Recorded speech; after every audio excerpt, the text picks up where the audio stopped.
last night. The WNBA, PA, the Players Union, they're crashing out. They're crashing out, and they look less and less professional by the moment. Fans are recognizing this. There are things that they cannot keep this from getting personal. That statement alone highlights everything that has gone wrong with these negotiations from the very beginning. The WNBA Players Association recently released what could easily be described as one of the most controversial labor statements seen in professional sports in recent years. The reaction from the public has been harsh and immediate. Fans who originally sympathized with the players and supported their efforts are now increasingly finding themselves aligned with ownership instead. In most labor disputes, that is the exact opposite of what usually happens. Typically, this was their statement, quote, you may be like, Rhodes, you got glasses on. Yeah, because they released this statement with this tiny-ass writing on it. I don't think, no, that doesn't do anything for increasing image size like that. So, at midnight, the 2020 WNBA, WNBPA collective bargaining agreement will expire.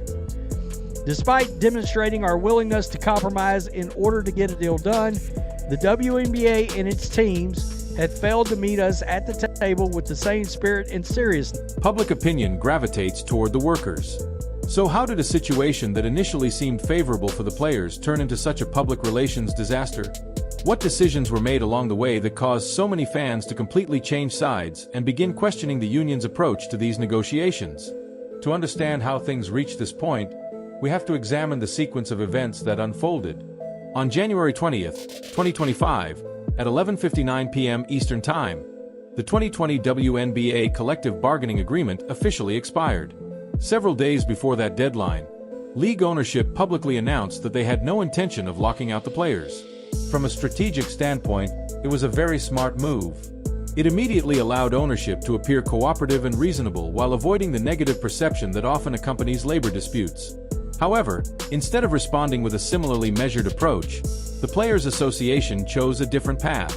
They staged a protest outside the NBA store in New York featuring a large inflatable rat, a traditional symbol used in labor demonstrations.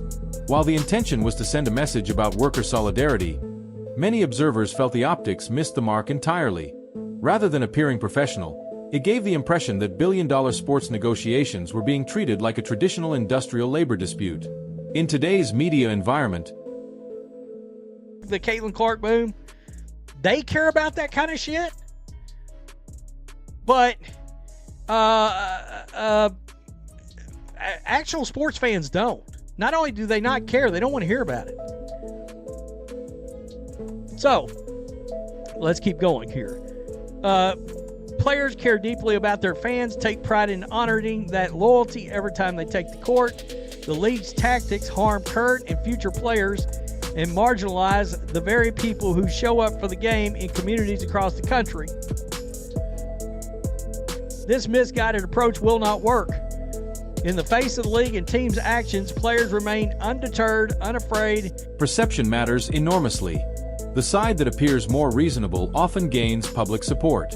That support is especially important for the WNBA because the league has operated for nearly 3 decades without consistently generating profits. Player salaries have long depended on continued investment and support from ownership groups and NBA-backed resources.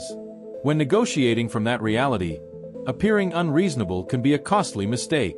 When you compare the statements released by both sides, the contrast becomes impossible to ignore.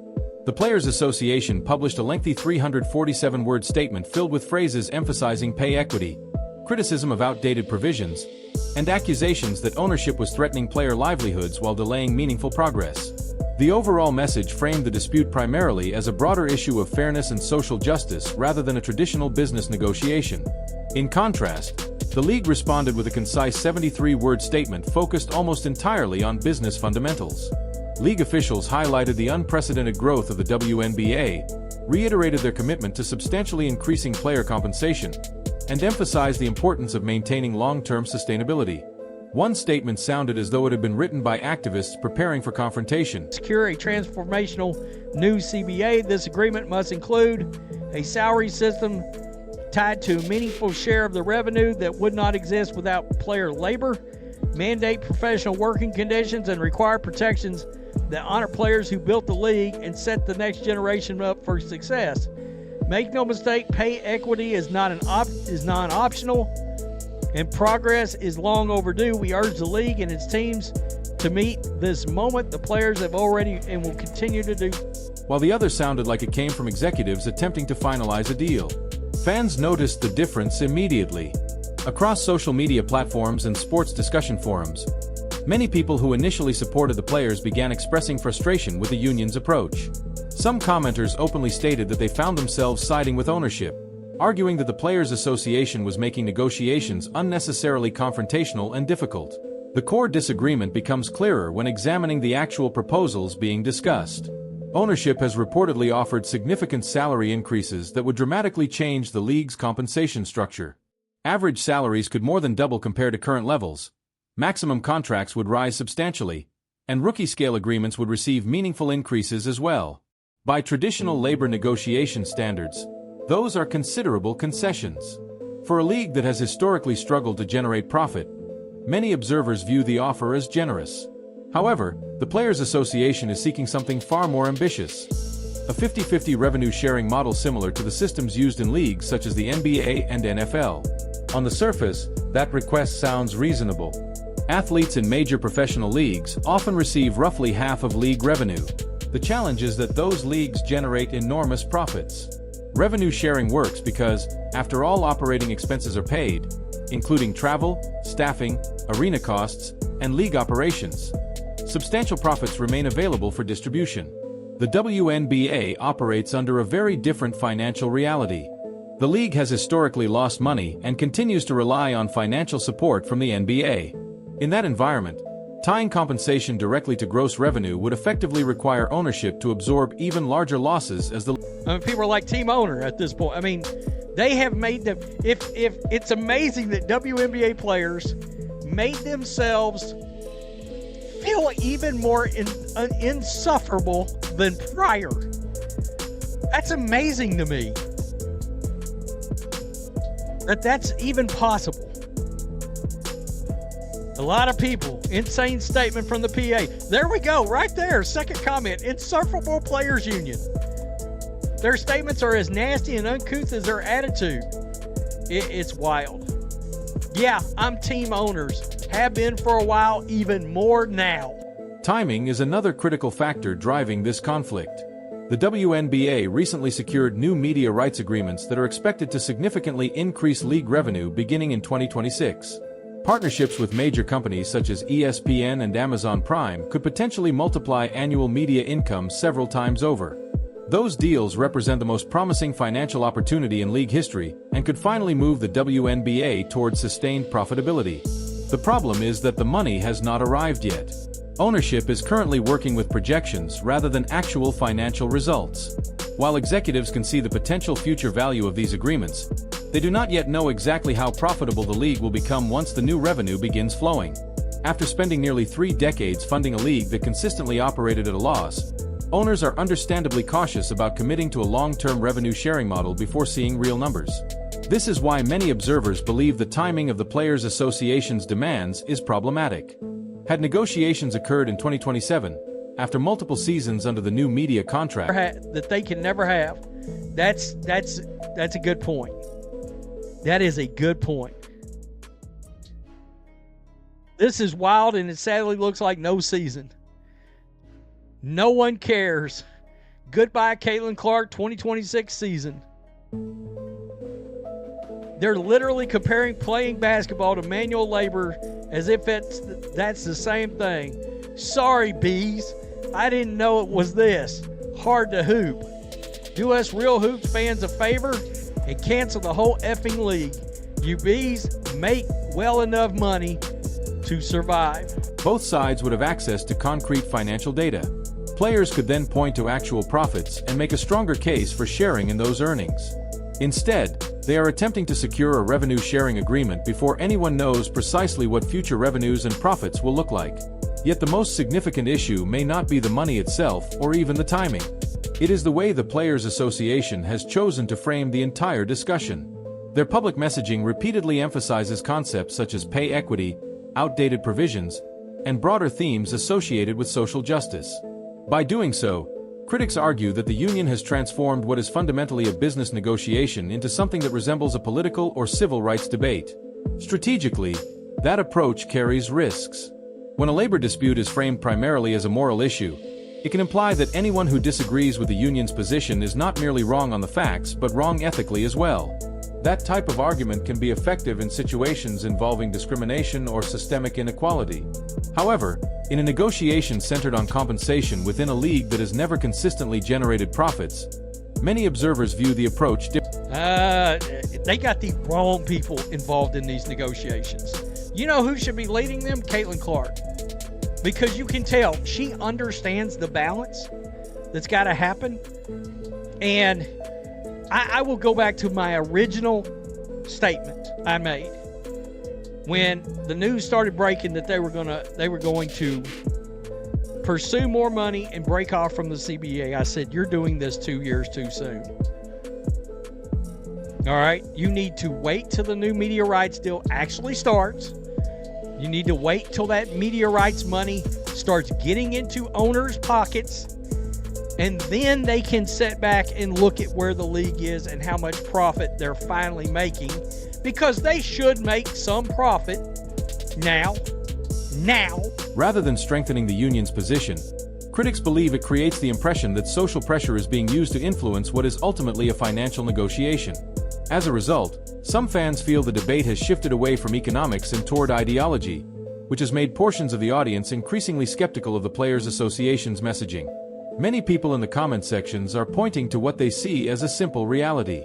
In their view, the WNBA is not underpaying players because of sexism or discrimination. Instead, they argue that salaries are tied directly to the amount of revenue the league currently generates. Whether people agree with that assessment or not, it reflects a growing sentiment among a significant portion of the fan base.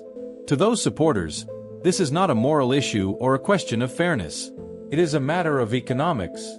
They believe that when financial realities are reframed as oppression, the argument loses credibility with anyone who is not already fully committed to that perspective. This debate also touches on a larger issue that has followed the WNBA throughout much of its history. The league has often positioned itself as more than a basketball organization. It has presented itself as a movement for women's equality, a platform for social advocacy, and a voice for progressive causes. For many longtime supporters, that identity has been an important and meaningful part of what the league represents.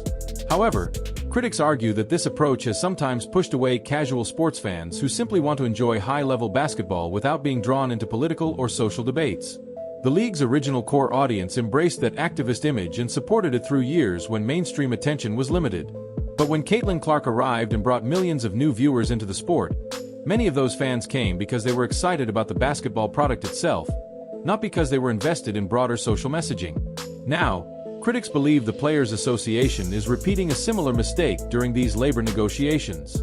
Rather than focusing primarily on the business realities of the situation, they argue that the union has chosen to emphasize activist-style messaging. The public statements released by the Players Association often read more like rallying cries for a movement than discussions surrounding a professional sports contract. According to many observers, that strategy is producing the opposite of the intended effect. Fans who tuned in to watch Caitlin Clark, Angel Reese, and other stars compete on the court are now watching a labor dispute where the union compares its situation to exploited workers while simultaneously demanding revenue sharing from a league that has never consistently generated profits. For many casual fans, that contrast is difficult to reconcile. The difference between the messaging from the Players Association and the messaging from the league itself could hardly be more striking. League executives continue talking about unprecedented growth, increasing popularity, long-term sustainability, and creating opportunities for future generations of players. Their statements focus heavily on maintaining momentum and building on the massive surge of attention generated by Caitlin Clark and other emerging stars. To supporters of ownership, they sound like people trying to grow and strengthen the league for the future. By comparison, critics argue that the Players Association sounds increasingly confrontational and adversarial. Yet what makes the situation particularly frustrating is that the players do have legitimate concerns. Historically, WNBA players have dealt with working conditions that often lag behind those of athletes in other major professional leagues. Travel accommodations frequently involve commercial coach flights, some organizations lacked elite training facilities, and compensation structures often required players to spend their off-seasons overseas just to earn additional income. These are real issues that deserve serious attention and meaningful solutions. According to multiple reports, many of those concerns are already being addressed in current negotiations. Proposed agreements reportedly include major improvements in salaries, travel standards, training facilities, and overall working conditions. Yet rather than emphasizing those gains and focusing negotiations on the remaining areas of disagreement, critics argue that the Players Association continues to portray ownership as fundamentally exploitative. The use of aggressive rhetoric and highly visible protest tactics has caused some fans to view the union as unreasonable. What could have been viewed as a collaborative effort to improve the league increasingly feels like a hostile standoff. As a result, many observers believe the Players Association is losing the public relations battle in dramatic fashion. The potential consequences are enormous. If negotiations completely collapse and a season is lost, the players would immediately lose their salaries. Ownership groups would also lose money, but many of those owners have already absorbed financial losses for years. Another season of losses is unlikely to threaten the financial stability of NBA-backed ownership groups. For players, however, losing an entire season's worth of income could be devastating. Even more significant is the risk of losing the momentum the league has spent years trying to build. A full year without Caitlin Clark appearing regularly on national television could seriously damage the WNBA's recent growth. Casual fans who discovered the league through Clark's popularity might simply move on to other sports if there is no season to watch. That reality is why many analysts find the Players Association's aggressive strategy so puzzling. From a negotiating standpoint, they appear to possess the least leverage. The league has never consistently turned a profit, meaning ownership is not facing overwhelming pressure to keep operations running at all costs. The massive new media rights revenue does not begin arriving until 2026, so there is no immediate financial windfall creating urgency. If a season is canceled, owners can afford to wait. Players cannot. Because of that imbalance, many observers argue that the smarter approach would be to secure the significant salary increases and workplace improvements currently being offered, allow the league to benefit from several years of new media revenue, and then revisit revenue-sharing discussions once profitability can be demonstrated with real financial data. Instead, critics point to protest demonstrations, activist-style messaging, and lengthy statements about pay equity as evidence of a strategy that assumes leverage the union may not actually have. Fans are watching these developments unfold in real time, and many believe the Players Association is pushing its position far beyond what the current financial realities of the league can support. So where does the situation go from here? The collective bargaining agreement has expired, but negotiations continue. Ownership has publicly stated that it does not intend to lock out players, meaning training camps could still begin on schedule if an agreement is reached soon. However, every day that passes without a deal increases the likelihood of significant disruption. If negotiations stretch deep into the spring, the season could effectively be lost even without an official cancellation announcement. Many observers believe the most practical solution would be for the Players Association to secure the substantial gains already available, including major salary increases and improved working conditions, then return to the negotiating table in 2027 armed with actual financial data from the new media agreements. At that point, discussions about revenue sharing could be based on proven profitability rather than projections and assumptions. Supporters of that approach argue it would strengthen both the players' bargaining position and the league's long-term future. But if negotiations remain focused on demands ownership has repeatedly indicated it will not meet, if public messaging continues framing the dispute primarily as a social justice issue rather than a business negotiation, and if fans continue feeling alienated by the rhetoric, the league risks wasting a historic opportunity. The Caitlin Clark effect provided unprecedented momentum.